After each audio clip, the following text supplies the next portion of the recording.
విద్యార్థులందరికీ పాఠశాల వచ్చినందరికీ స్వాగతం సుస్వాగతం. చాలా హ్యాపీగా ఉంది. ఇంతటి వర్షం కాలంలో కూడా, వర్షం వస్తున్నా కూడా మీకు ఏదో మన పాఠశాలకు చేయాలా అనేటువంటి ఇంట్రెస్ట్తో ఇక్కడికి రావడం చాలా గర్వకారణంగా ఉంది. పాఠశాలకు అడుగు పెడతా ఉంటేనే ఒక వైబ్రేషన్ మొదలైంది మిత్రులందరికీ కూడా. ఇక్కడ ఉన్నటువంటి వసతులు చూస్తే చాలా బాధాకరంగా ఉంది. ఈ వసతులను మనకు చేతనైనంత వరకు పునరుద్ధరణ చేసేందుకు 1% మనం చేస్తే మిగిలిన 99% ప్రభుత్వం చేయించగలవనేటువంటి నమ్మకం మనకు ఉంది. ఇక్కడికి వచ్చినటువంటి ప్రతి ఒక్క పూర్వ విద్యార్థికి ఒక జైలు ఉంది. ఖచ్చితంగా మన స్కూల్ని మనం ఇంప్రూవ్మెంట్ చేసుకోవాలా, దానికోసమై మనమంతా సహకరించాలనేటువంటి విషయం ఆసన్నమైంది. అందులో కొన్ని ముఖ్యమైన సమస్యలను గుర్తించినాం.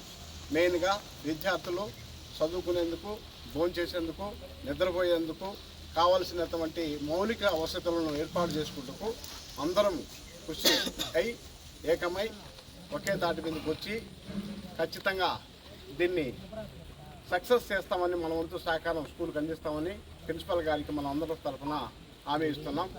అందుకు ప్రతి ఒక్కరూ ఇక్కడ పాల్గొన్నటువంటి పూర్వపు విద్యార్థులే కాక ఇతర రాష్ట్రాల్లో, ఇతర దేశాల్లో కూడా మన స్కూల్ను చూసేందుకు అవకాశం కలిగింది. ఈరోజు మనం అందరం ఇక్కడ జాయిన్ అయినాం కాబట్టి ఈ వీడియోను మన గ్రూపులో పెడతాం.